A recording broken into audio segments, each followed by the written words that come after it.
I'm Tarrah from Newport Florist, and in this demonstration I'm going to teach you how to make a Christmas centerpiece.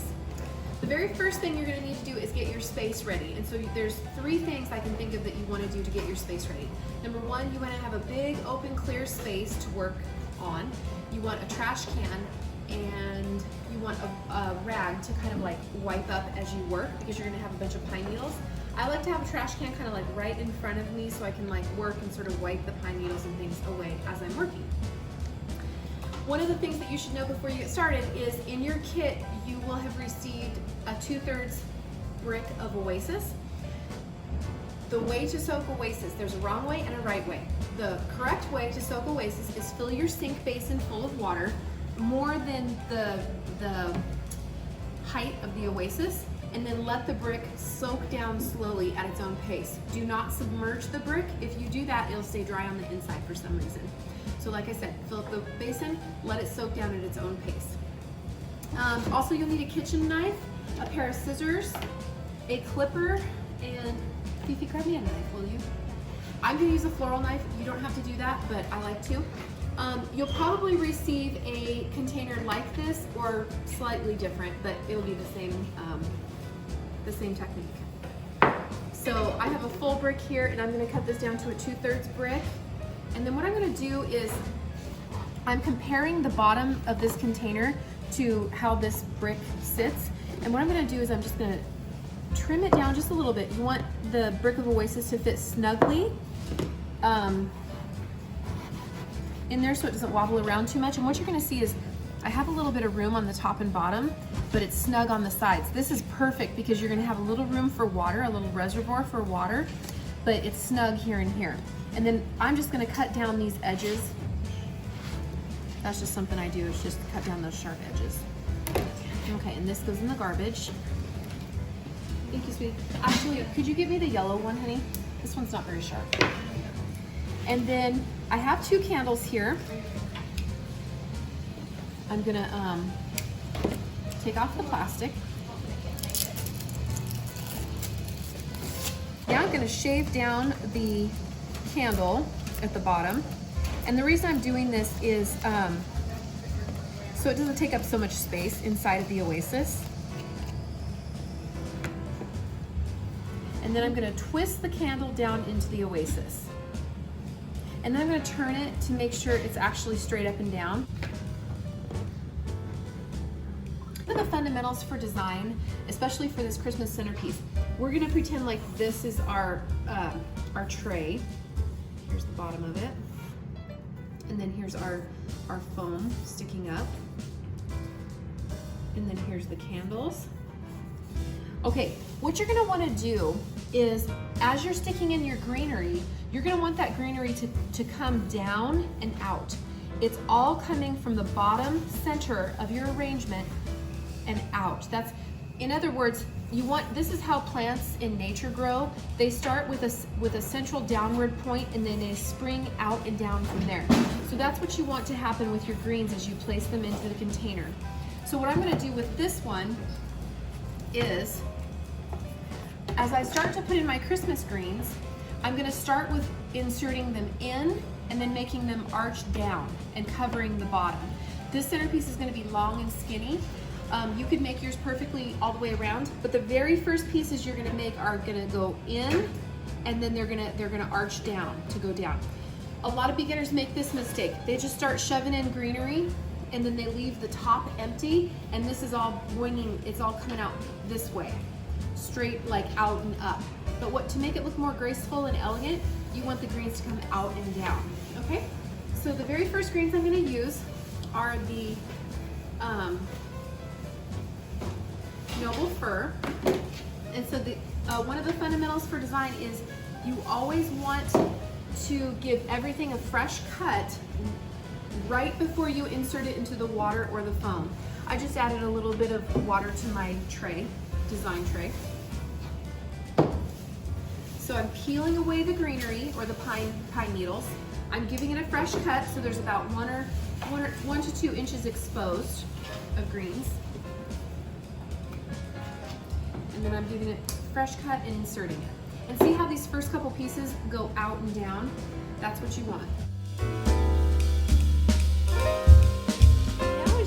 see, I've put in all of my noble fir, and like I was saying before, a lot of it's coming out and down. I have a couple pieces that are coming up a little bit, but most of it's coming out and then down. So the next thing I'm going to put in here is some cedar. So it has that natural drapiness that you kind of want, especially all this talk about pushing something out and down. So same thing as the fir I'm removing. Wearing a pair of gloves would be smart too right now because it's kind of sharp and it might mess up your fingernails or something. Get some little sharp things in your hands. But I'm just removing a little bit of the pine needles and then giving it a fresh cut and sticking it in. Now you're going to add a few pieces of salal. Now the greens that I send you in your kits might not be exactly like these, but the technique is going to be the same. So there's really no issue if it's not exactly the same. One of the mistakes that people can make when making a centerpiece is they don't like the placement of something, and so they'll poke it into the foam and then they'll yank it out.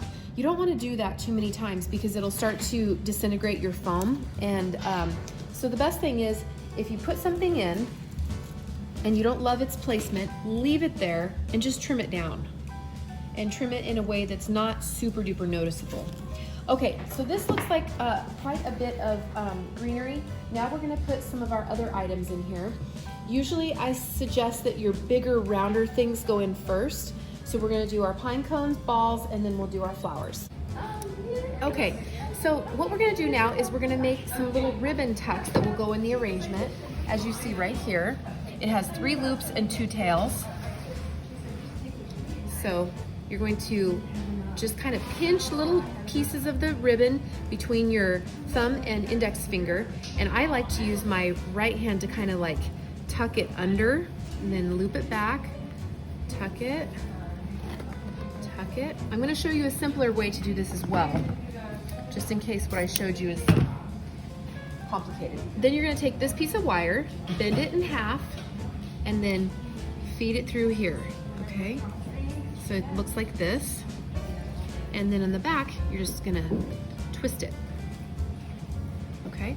I'm gonna show you a real quick and easy way to make, another way to make the same thing without, pinching it together. Okay, another way you can make a little tuck ribbon like this without having to go through the more complicated steps is just kind of looping the ribbon back and forth in your hand. So I just have, I'm just gonna go like this, like here, and I'm just gonna hold them like that, and then I'm gonna pinch this in half, do kind of a very similar thing to what I did before, and then just sort of smoosh it down like that, cross it, and then since this is wired edge ribbon, it'll really let you kind of like shape it, which is nice. Okay, so that's an easy way to do it too. And then I'm just gonna push these little ribbons in here and there. You guys are only gonna have 2 of them, but I made 3 just because I wanted to show how to make the 2 ways to make it. This is the order I usually recommend, is your bigger, bulkier items, then go down to your smaller items. So in this case, I'm gonna count our pine cones as a bigger, bulkier item. And I kind of put them opposite sides, balls. Just push them down in there.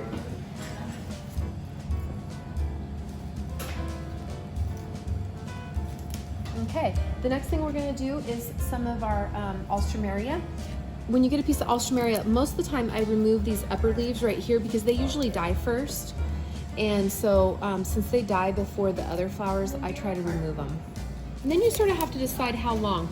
Generally, you want your stems as long as possible, so you really push them down deep so they can reach the water, just in case you forget to add water. So I'm gonna cut this one about this long. And always follow the rule. As soon as you cut, get that flower in there as quick as you can. Now, one thing I'm gonna say here is you can see how this leaf is sort of covering this flower. I would remove that leaf then. And you definitely want to have it go down at least 3 inches. Okay. Some daisy chrysanthemums. I'm gonna break these little laterals off. Not all of them, but probably most of them. And then you see like this one's broken. I would cut that one off. Any little broken petals or leaves you want to remove. Now this is a pretty big mass of flowers right here. You could kind of treat it like one, you know, big ball, almost like a hydrangea or something. So I'm gonna give it a cut and put it in right here. Sometimes if you run into a stem or something that's in there, if you just sort of like wiggle it, the stem around, you can find an opening. Okay, there we go. 3 flower clumps here and there. It'd be nice if they're, and I'm recutting these, by the way. I'm recutting their stems before I put them in. Unfortunately, we're not going to be able to push these in quite as deep as I would like to, but chrysanthemums are pretty, they do pretty well in oasis. So a couple roses. Usually I put in roses at the very end because they have a nice hard stem. So cut, insert, cut it, insert. Okay, the last thing we'll add is a touch of baby's breath. So I'm just going to break this little guy up into several little pieces and tuck them in here and there. There we go. If you feel the stem crumple under the pressure of you putting it in, pull it out and cut it above the stem, above the crumple, because it won't take up water above the bend in the stem. It has to have an unbent stem in order to suck up water. Okay, so we're spray misting it. You want to add water every single day to this arrangement. This will probably last as is for 5 to 7 days, so you might have to take out some of the wilty stuff and replace it. I strongly recommend replacing the wilted flowers rather than leaving them in the arrangement wilted, because the wilty ones put off ethylene gas, which cause the other ones to wilt. So pull them out as they wilt. So I hope you had a great time making your arrangement. If you have any questions, you can call Newport Florist, and thank you so much for watching my video.